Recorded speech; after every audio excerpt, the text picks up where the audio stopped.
नमस्कार साथियों एवं प्यारे बच्चों। आज हम लोग सेट थ्योरी के एक महत्वपूर्ण टॉपिक पर डिस्कस करेंगे, जिसके जानने के बाद सेट थ्योरी आपके लिए बहुत ही आसान और सुगम चैप्टर हो जाएगा। तो इस टॉपिक्स को आप ध्यान से समझिए और इनके बाद जो आने वाला टॉपिक्स है इसके बाद आपको बहुत ही सिंपल और आसान होने वाला है।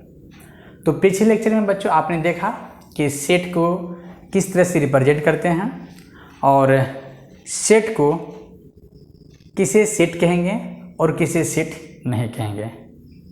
और सेट को आपने देखा बच्चों कि जनरली कैपिटल लेटर से इंडिकेट करते हैं और उनके अंदर के जो एलिमेंट होते हैं वह नंबर भी हो सकता है, कोई वेरिएबल नंबर, कोई वेरिएबल हो सकता है, कोई वर्ड हो सकता है या कोई सिंबल हो सकता है एक्सेट्रा, और कुछ भी का जो सेट हो सकता है, बन सकता है, उसे क्या कहेंगे? सेट के एलिमेंट कहेंगे। तो चलिए शुरू करते हैं कि कल जो आपने सीखा बच्चों उनको एक बार रिविजन करते हुए आगे हम लोग सेट के जो महत्वपूर्ण टॉपिक है उन पे हम लोग चलेंगे। सबसे पहले बच्चों आपने सीखा कल कि सेट लिखने के लिए सबसे पहले हमें मैझली कोष्ठ की आवश्यकता होती है, जिसे करली ब्रैकेट कहते हैं। इस ब्रैकेट के अंदर में कोई भी एलिमेंट, कोई भी, या तो आप नंबर लिख सकते हो या कोई आप लेटर लिख सकते हो, अल्फ़ाबेट, या आप इसमें कोई वर्ड लिख सकते हो, या इसमें आप कोई भी सिंबल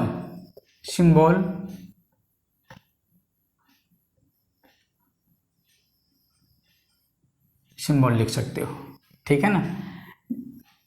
जैसे एक सेट लिप बनाइए, जैसे मान लीजिए कि 1 2 3 4 5 6, इसके अंदर मैंने बच्चों क्या लिखा? पहले नंबर लिखा। हो सकता है कि आप ऐसे बना लीजिए A E I O U, आप ऐसे भी सेट बना लीजिए। मान लीजिए कि ये राम है, सीता है, राजू है। ठीक है। और आप इस तरह से भी बना सकते हैं बच्चों, अल्फा है, बीटा है, गामा है, डेल्टा है ना। तो ये करली ब्रैकेट के अंदर में जो भी नंबर, लेटर, अल्फ़ाबेट, वर्ड लिखा जाता है, उस नंबर, लेटर, अल्फ़ाबेट को बच्चों क्या कहते हैं?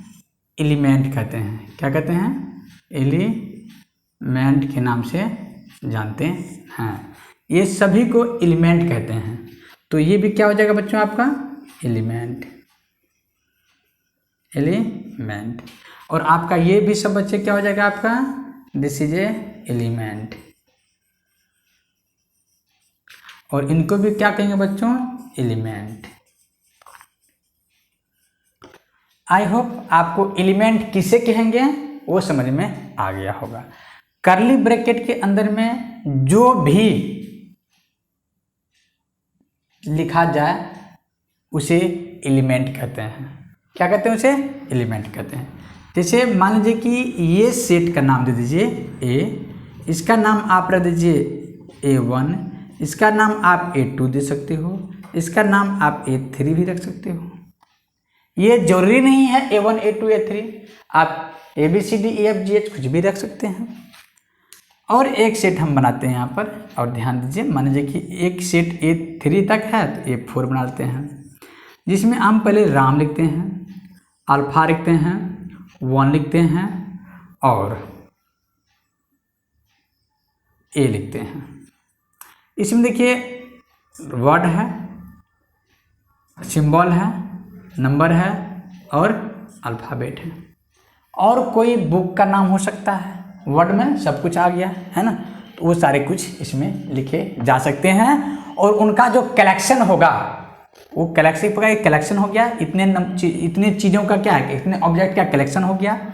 एक कलेक्शन को अगर कर्ली ब्रैकेट से बंद कर दिया जाए तो दिस इज ए सेट। और इन सभी को बच्चों क्या कहेंगे, इस सेट के अंदर में जो नंबर, वेरिएबल, जो भी चीज़ लिखा रहता है उसे एलिमेंट कहते हैं, एलिमेंट कहते हैं। इसका और नाम है ऑब्जेक्ट भी किसी किसी बुक में कहते हैं इसे, इसको मेंबर भी बच्चों कहते हैं, मेंबर भी कहते हैं। और इन सभी का बच्चा हिंदी नाम इसको सदस्य या और इसको अवयव भी कहते हैं, ठीक है ना। तो सदस्य किसे कहेंगे, अवयव किसे कहेंगे, एलिमेंट किसे कहेंगे, मेंबर किसे कहेंगे, ऑब्जेक्ट किसे कहेंगे।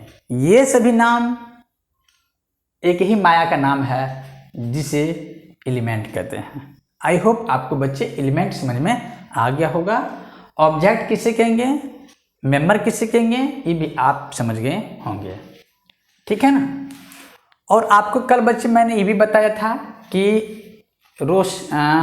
सेट लिखते वक्त बच्चों इस बात को ध्यान में रखा जाता है कि सेट के अंदर में जो एलिमेंट लिखा रहता है उस नंबर या वर्ड, लेटर, वेरिएबल के आगे एडजेक्टिव वर्ड का इस्तेमाल न किया हुआ हो, है ना। जैसे हम कहेंगे सबसे अच्छा नंबर आप लिख के दिखाइए, हो सकता है राम के लिए 2 होगा अच्छा नंबर, और हो सकता है श्याम के लिए 3 हो, तो ये डिस्टिंक्ट एलिमेंट नहीं हुआ।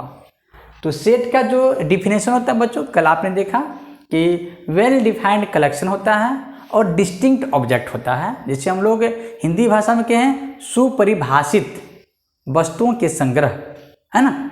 सुपरिभाषित अवयवों के जो संग्रह होते हैं उन्हें क्या कहते हैं, सेट कहते हैं, ठीक है ना। तो सेट में ऑब्जेक्ट जो एलिमेंट होगा, जो ऑब्जेक्ट होगा, वह रिपीटेशन नहीं होनी चाहिए, पहली बात। दूसरी बात, सेट के एलिमेंट के आगे कोई एडजेक्टिव वर्ड का इस्तेमाल नहीं होना चाहिए। जैसे हम कहेंगे कि इंडिया टीम के 5 सबसे खतरनाक खिलाड़ियों की लिस्ट बनाइए, हो सकता है राम के कोई 2 लड़का ए है और बी है, ए के लिए युवराज सिंह खतरनाक बैट्समैन हो सकता है बी के लिए सचिन तेंदुलकर खतरनाक बैट्समैन हो सकता है। तो दोनों के लिए 2 सेट अलग अलग हो जाएगा ना, नहीं हो जाएगा। लेकिन अगर कह दिया जाए कि भव्य लेटर का सेट बनाइए, ए को भी कहें और बी को भी कहें, तो दोनों का जो सेट होगा, हालांकि लेटर के आगे पीछे होने से सेट अलग नहीं होता है।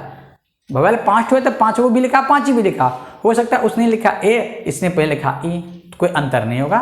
तो 5 का 5 दोनों लिखेंगे, आगे पीछे होगी कोई स्थान आगे पीछे होगा, मतलब प्लेस आगे पीछे होगा, उससे कोई दिक्कत सेट पर नहीं पड़ता है, कोई फर्क नहीं होता है। तो ये सेट जो है, ये सेट है, ये सेट है, ये सेट है, आपने वो भी सेट देखा। ये सभी सेट जो आपको बच्चों लिखा हुआ है, इस तरह के शक्ल के अगर आपको देखे लिखा हुआ, इस ढंग से अगर लिखा हुआ आपको देखे, this is a form of roster form. ये सेट जो बच्चों लिखे हैं ये रोस्टर फॉर्म में लिखे हैं, रोस्टर फॉर्म। ये सेट का जो रिप्रेजेंटेशन हुआ ना, this representation is called roster form, है ना। इसे एक और नाम से भी कहते हैं टेबुलर फॉर्म भी बच्चों से कहते हैं, ठीक है ना।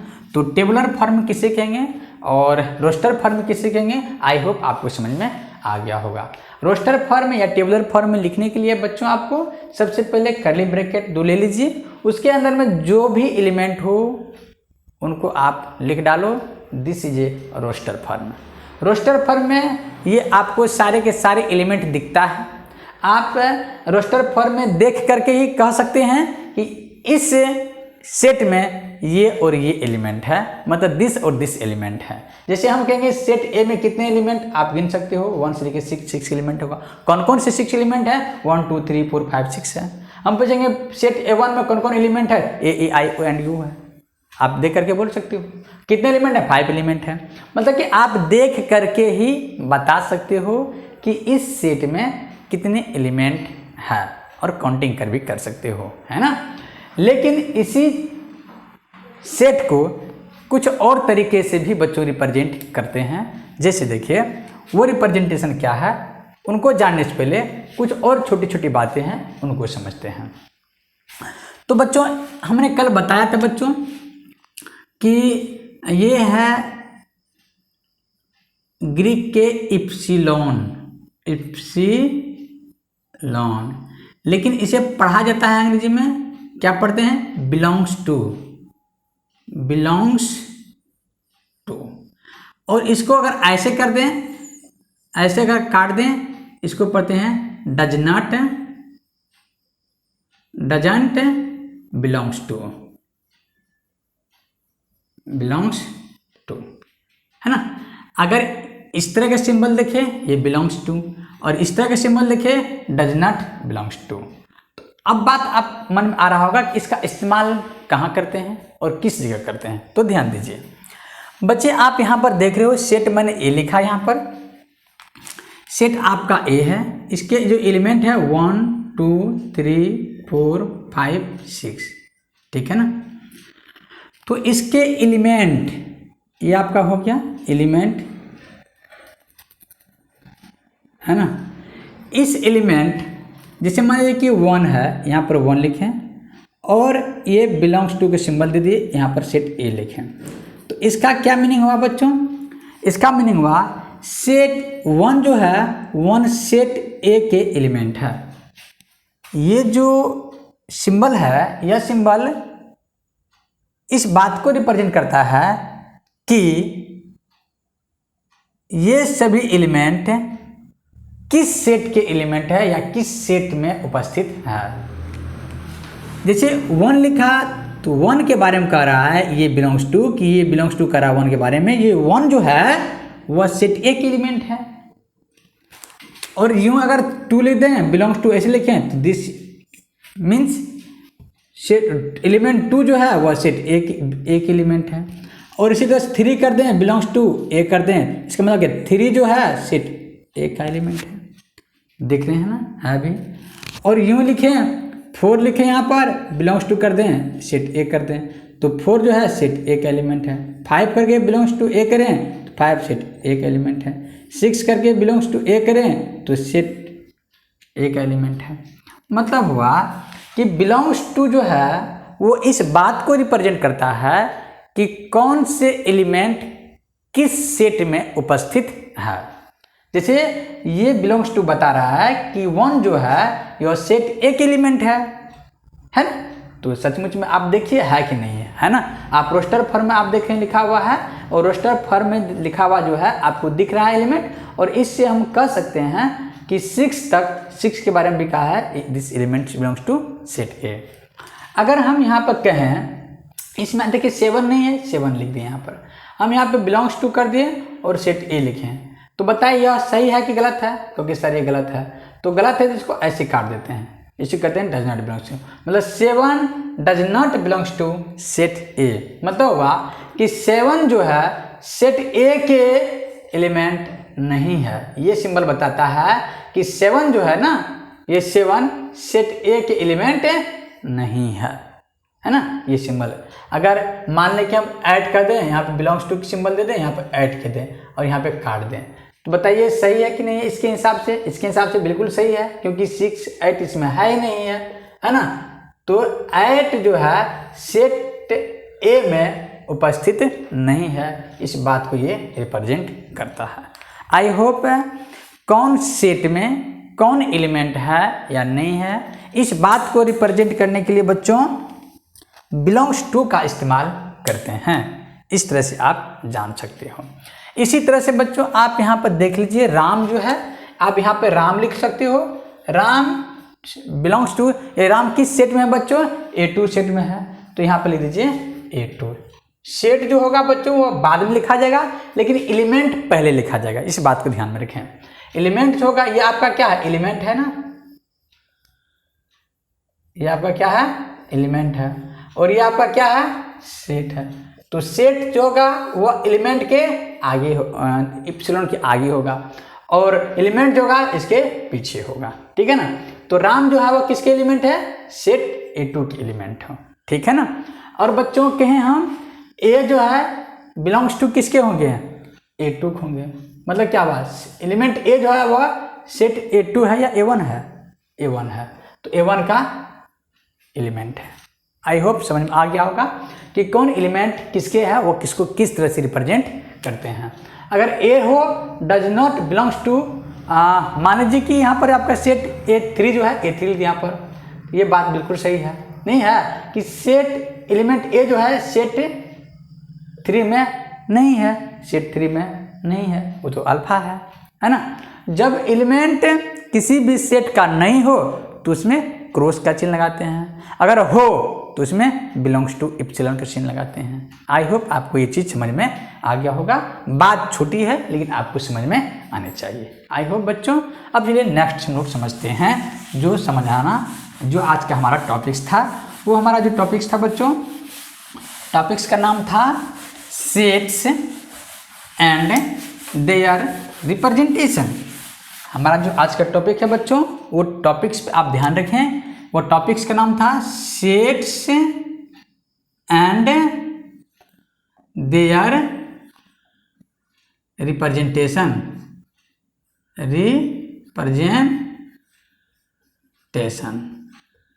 है ना। इसको बच्चों हिंदी में अगर लिखा जाए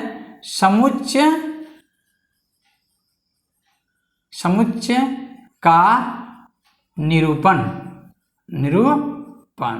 समुच्चय का निरूपण बच्चों जो करते हैं वह कितनी तरह से किया जाता है, वो चीज़ को आपको समझना है इस लेक्चर में। अगर इस चीज़ को आप समझ लेते हैं तो आने वाला जो लेक्चर होगा बच्चों आपके लिए काफ़ी सुगम और आसान होने वाला है।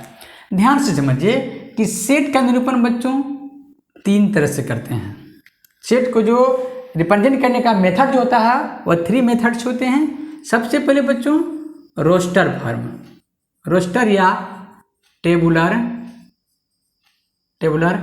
फॉर्म, है ना। इसे बच्चों हिंदी में क्या कहते हैं, सारणीबद्ध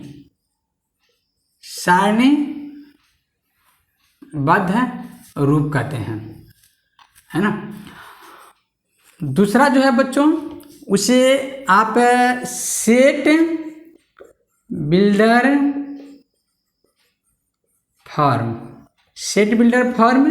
या आप इसे सेट बिल्डर फॉर्म कहते हैं। और नेक्स्ट जो है बच्चों उसे कहते हैं वेन डायग्राम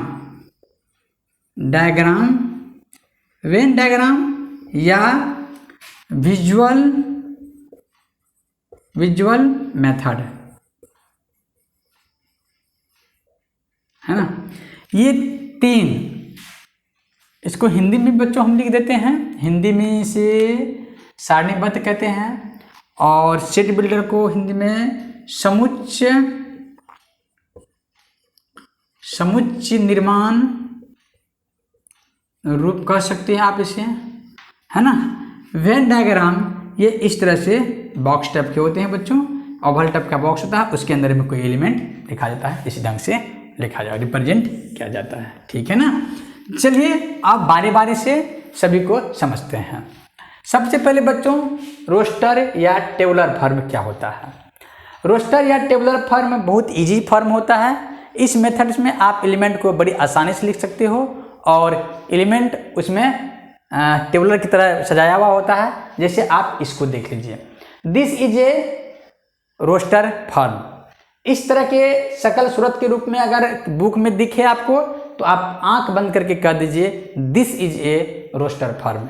ये रोस्टर फॉर्म में होता है। रोस्टर फॉर्म में एक बात याद रखें कि एलिमेंट का रिपीटेशन नहीं होता है। तो आपको दिमाग में आता हो तो क्या सेट बिल्डर फॉर्म होता है? हाँ, सेट बिल्डर फॉर्म में एलिमेंट का रोटेशन रिपीटेशन तो हो सकता है, लेकिन यदि आप उसे रोस्टर फॉर्म में डिकोड करोगे तो उस फॉर्म में आपको दिमाग में ध्यान रखना है कि एलिमेंट का रिपीटेशन नहीं होगा। आई होप आपको समझ में आ रहा होगा और हम लोग जैसे जैसे आगे बढ़ेंगे आपको समझ में आ जाएगा। चलिए बच्चों, ये जो फॉर्म आप देख रहे हैं this is a roster form या टेबुलर फॉर्म है। इस फॉर्म का खासियत क्या होता है बच्चों कि आपको एलिमेंट टोटल दिखता है। क्या होता है? टोटल दिखता है और देख करके ही कह सकते हो कि इसमें कौन कौन एलिमेंट है और कितने एलिमेंट हैं, आप बोल सकते हो। जैसे हम सेट A1 की बात करते हैं, सेट A1 में देखिए कितने एलिमेंट है, काउंटिंग करोगे 1 2 3 4 5 एलिमेंट है। कौन कौन एलिमेंट है? आप कहोगे sir A E I O and U element है ना। देख करके आप बता सकते हो, ठीक है ना। चलिए, लेकिन वेन डायग्राम में और विजुअल फॉर्म में ये इनसे भी ज़्यादा ईजी होता है। क्या करना है आपको, जैसे माना चलिए बच्चों कि आपको वेन डायग्राम में इसी एलिमेंट सेट को लिखना है, ए सेट को लिखना है, तो कैसे करोगे आप? सबसे पहले ओवल टाइप का एक आकार दे बना दीजिए, है ना। इसमें क्या देखिए 1 2 है, 1 2 3 4 5 6 और सेट ए है और कहीं पर आप यहाँ पे ए लिख दीजिए, हो गया वेन डायग्राम। इसी को बच्चों क्या कहते हैं, वेन डायग्राम या विजुअल फॉर्म या विजुअल मेथड इसे कहते हैं। आप इसे विजुअल फॉर्म भी कह सकते हो, है ना, विजुअल फॉर्म कहिए इसको, विजुअल फॉर्म, ठीक है ना। तो ये विजुअल फॉर्म आप देखिए कितना आसान लिखना है। इस तरह से इसमें भी आप क्या देख रहे हो कि देखने के साथ ही कह सकते हो कि इसमें कौन कौन एलिमेंट है और कितने एलिमेंट है। तो विजुअल या डायग्राम मेथड जो होता है और रोस्टर फॉर्म जो होता है बहुत ही सिंपल और आसान मेथड होता है। ये मेथड आप बड़ी आसानी से आप सीख जाते हो, लेकिन सबसे शानदार और मज़ेदार जो मेथड होता है वह सेट बिल्डर फॉर्म होता है। सेट बिल्डर फॉर्म मेथड यदि आप समझ जाते हैं तो मैं मानता हूं कि आपका सेट का जो सेटिंग है आपने अच्छा कर लिया है। सेट के साथ जो सेटिंग ने जो बनाया है, आपका सेट के साथ सेटिंग अच्छा और शानदार है।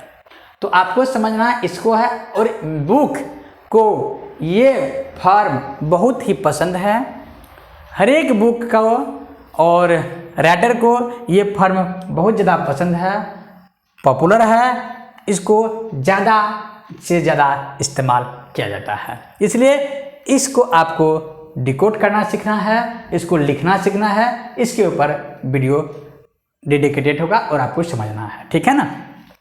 तो आप बच्चों वेन डायग्राम विजुअल फॉर्म सीखा है ना, और सेट रोस्टर फॉर्म और टेबुलर फॉर्म किस तरह से होता है आपने वो देखा। रोस्टर फॉर्म या टेबुलर फॉर्म या वेन डायग्राम में आपको एलिमेंट दिखता है, कितने एलिमेंट है, कौन कौन एलिमेंट है, आप बड़ी आसानी से आप बना सकते हो और लिख सकते हो। तो चलिए अब शुरू करते हैं, सेट बिल्डर फॉर्म क्या होता है ना, और इसे किस तरह से लिखते हैं इनको समझते हैं। हमारे वीडियो में बच्चों आप बने रहिए, आपको बहुत ही आसान तरीके से सेट बिल्डर फॉर्म समझाया जाएगा और आप बहुत ही आसानी से आप इसे समझ भी जाओगे। केवल आप वीडियो में बने रहिए। सेट बिल्डर फॉर्म से बच्चे काफ़ी डरते हैं और समझ में थोड़ा लेट से आता है। जो बच्चे समझना चाहते हैं लेट से आता है। मेरे क्लास में आप बने रहिए, आपको तुरंत इसका फील आने लगेगा आपको, ठीक है ना।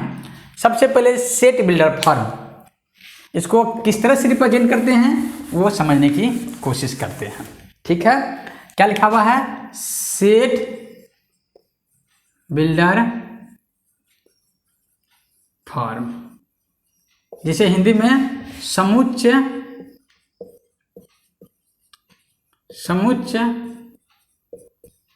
निर्माण विधि कहते हैं, ठीक है ना। इस चीज को आप समझने की कोशिश कीजिए। एक सेट हम बच्चों लिखते हैं पहले, जिसका नाम 1, चलिए 3 से लिखते हैं, 4 5 6 7 8 9, ठीक है ना। एक सेट में लिखा ए, जिसके एलिमेंट 4 से लेकर 9 तक है ना। और पूछे बच्चों यह किस तरह का फॉर्म में लिखा गया है, आप क्या कहोगे, दिस इज ए रोस्टर या टेबुलर फॉर्म। क्यों कहेंगे, क्योंकि जो एलिमेंट है आपको टोटली दिख रहा है और करली ब्रैकेट में बंद किया हुआ है। पूछें यह रोस्टर फॉर्म है, हाँ कैसे कहोगे, क्योंकि इसमें एलिमेंट आपको दिखता है ना, और इसके एलिमेंट आप देख करके ही बता सकते हो और टेबल की तरह देखते हो लिखा हुआ है 4 5 6 7 8 9, टेबल की तरह लिखा हुआ भी है, इसलिए टेबुलर फॉर्म हो गया, ठीक है ना। चलिए टेबुलर फॉर्म या रोस्टर फॉर्म हो गया। अगर आप इसी सेट ए को हम इस अंदाज में लिखें, किस अंदाज में, ध्यान दीजिए, एक्स, और आपको मैंने पिछले लेक्चर में बताया था बच्चों, चर्चा भी किया हूँ मैंने, ये दो जो कोलन के सिंबल है बच्चों, इसे पढ़ते हैं सच दैट। क्या पढ़ते हैं, सच दैट। और ये वर्टिकल बिंदु भी अगर लाइन में दे दिया जाए ना, इसे भी क्या पढ़ते हैं, सच दैट। वर्टिकल लाइन हो या दो ऊपर नीचे बिंदु लिखा हो उसे सच दैट के पढ़ते हैं, उसे क्या पढ़ते हैं? Such that. गलती आप ना करें, ये सच दैट भी है। किसी किसी बुक में ये ऐसा लिखा रहता है और किसी किसी बुक में ऐसा, ये थोड़ा मैक्सिमम यूज होता है, इसलिए इसका ही हम यूज करेंगे और इसका भी कभी कभी यूज कर सकते हैं, ठीक है ना। तो x such that x, x लिखा मैंने, सच दैट का सिंबल दे दीजिए।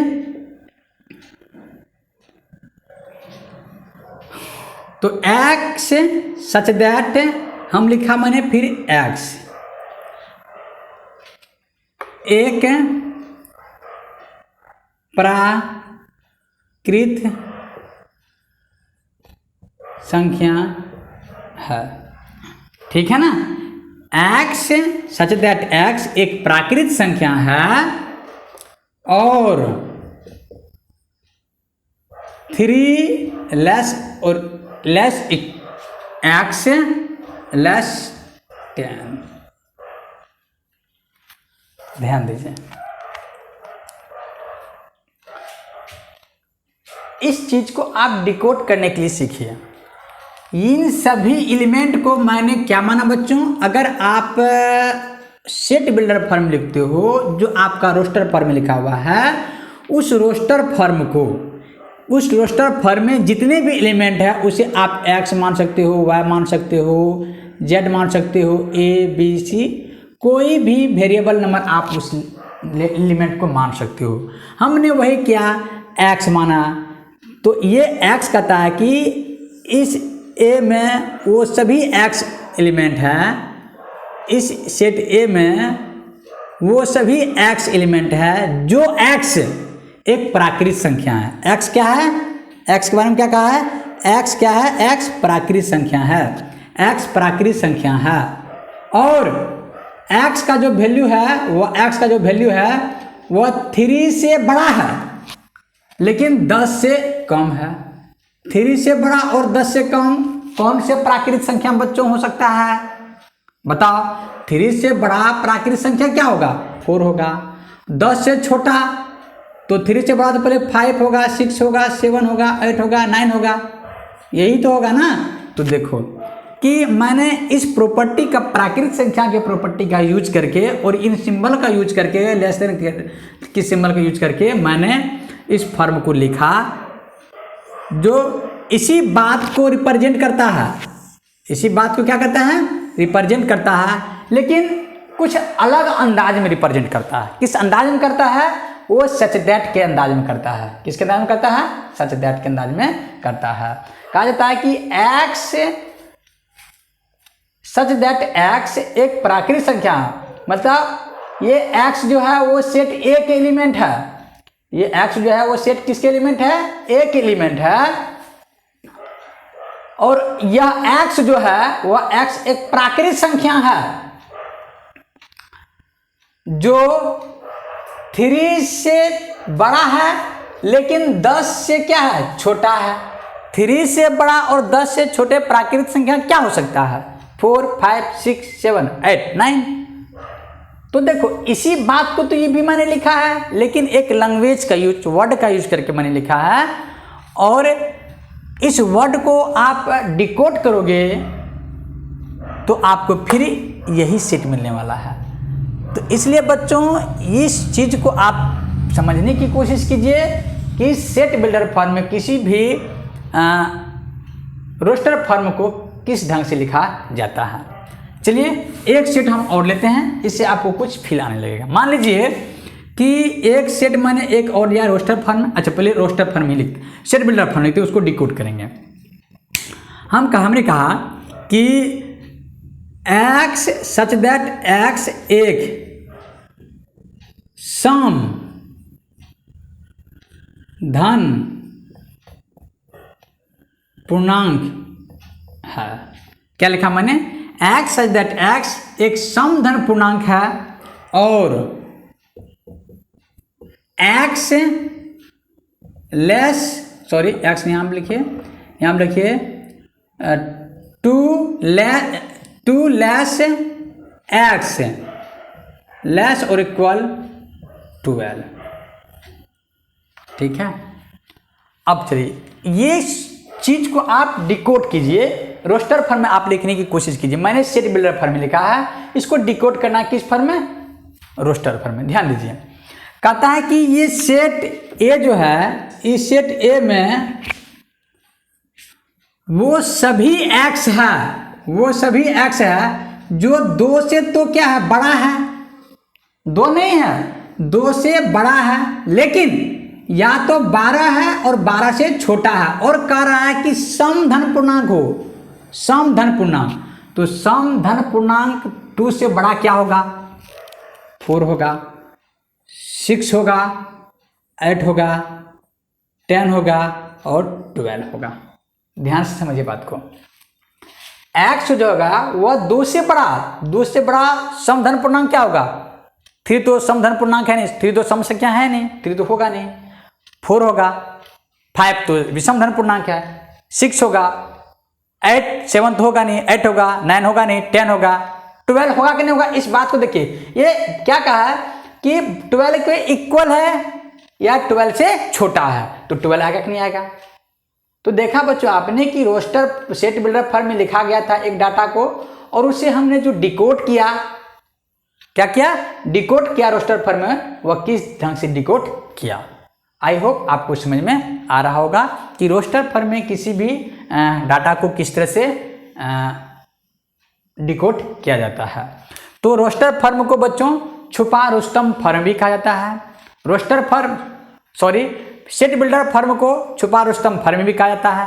क्यों कहा जाता है, क्योंकि ये अपने अंदर में एलिमेंट या डाटा को छिपा करके रखता है, उसको अंडरस्टूड करके, समझ करके, डिकोड करके रोस्टर फॉर्म में लिखना पड़ता है। अगर आपको रोस्टर फॉर्म दिया हो तो कहा जाएगा कि सेट बिल्डर फॉर्म में लिखिए, अगर सेट बिल्डर फॉर्म में दिया हो आपको कहा जाएगा रोस्टर फॉर्म में लिखिए। एक और सेट लिखते हैं, इससे आपको और ज़्यादा क्लियर होगा। हमने कहा बच्चों कि सेट एक बी है जो एक्स सच दैट, अच्छा ऐसे करें, अच्छा ऐसे लिखिए, कुछ इस तरह से लिखिए। सेट बी है जिसमें बी जो है वह अंग्रेजी वर्णमाला का स्वर है। ठीक है ना, सॉरी बच्चों यहाँ पे ऐसे लिखिए, ठीक है। एक्स जो है, बी सेट जो है वो अंग्रेजी वर्णमाला का क्या है, स्वर है। आप इसे ऐसे भी लिख सकते हो, एक्स सच दैट एक्स अंग्रेजी वर्णमाला का स्वर है। आप इस ढंग से लिख भी सकते हो। अगर आपको कहें इसे रोस्टर फॉर्म में आप डिकोड कीजिए तो क्या करोगे, अंग्रेजी वर्णमाला का स्वर, वो सभी एक्स इस सेट ए में है जो एक्स अंग्रेजी वर्णमाला का क्या है, स्वर है। कैसे लिखेंगे, अंग्रेजी वर्णमाला में कितने स्वर होते हैं बच्चों, ए, ई, आई, ओ, यू। देख रहे हैं बात को, इसमें आपको ए, ई, आई दिख नहीं रहा है, लेकिन इसके कथन के हिसाब से आपको ये मिल रहा है ना। इसको डिकोड करने के बाद आपको ये मिल जाएगा, ठीक है ना। आई होप आपको बच्चों समझ में आया होगा कि सेट बिल्डर फॉर्म में किस तरह से लिखा जाता है। कुछ और एग्जांपल लेते हैं सेट बिल्डर फॉर्म के लिए। जैसे देखिए, एक सेट आपका A1 A2 लेते हैं यहाँ पर, है ना, एक्स सच दैट एक्स है ना, एक्स सच दैट एक्स। अच्छा इसको इस ढंग से लिखिए, ऐसे लिखिए,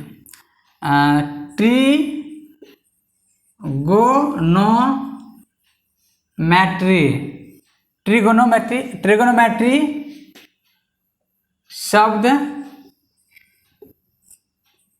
ट्रिगोनोमेट्री एक अंग्रेजी ट्रिगोनोमेट्री शब्द, इसको ऐसे लिखिए, ट्रिगोनोमेट्री अंग्रेजी ट्रिगोनोमेट्री शब्द अंग्रेजी का एक लेटर है। ट्रिगोनोमेट्री अच्छा, इस तरह से बच्चों देख लीजिए एक बार आप। ट्रिगोनोमेट्री शब्द, ट्रिगोनोमेट्री शब्द, ट्रिगोनोमेट्री शब्द, ट्रिगोनोमेट्री शब्द, ट्रिगोनोमेट्री शब्द के सभी अक्षरों का समुच्चय। ठीक है, क्या लिखा मैंने? A2 एक शब्द है, ट्रिगोनोमेट्री शब्द के सभी अक्षरों का समुच्चय है। तो ये आप जो देख रहे हैं बच्चों, ये सेट लिखा हुआ है, ये आप इसको सेट बिल्डर फॉर्म में कह सकते हो, है ना। क्यों सेट बिल्डर फॉर्म में कह सकते हो? कि सेट बिल्डर फॉर्म में आप देखोगे बच्चों कि लेटर वर्ड का इस्तेमाल होता है और उस वर्ड में एक लेटर एक से दो बार प्रयोग हो सकता है। जैसे देखिए TRIGONO, देखिए ओ दो बार आ गया यहाँ पर, वो कितने बार आ गया आपका? दो बार आ गया है।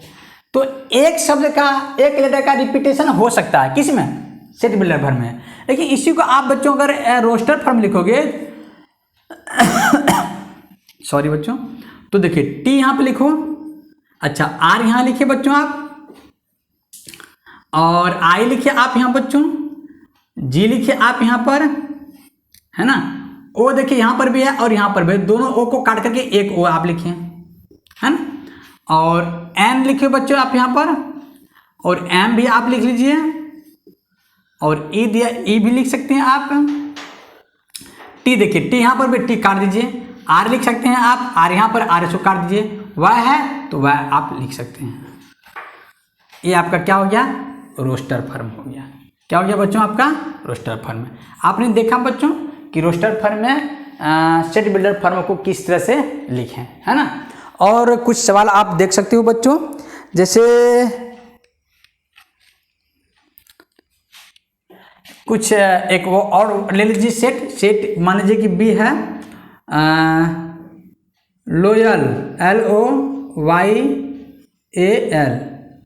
LOYAL, लोयल शब्द के सभी अक्षरों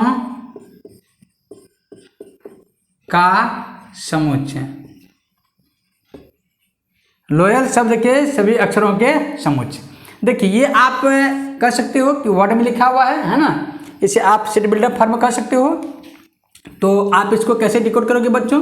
ध्यान दीजिए, अगर आप इसे रोस्टर फॉर्म में लिखोगे तो कॉमा का इस्तेमाल तो होगा ही होगा।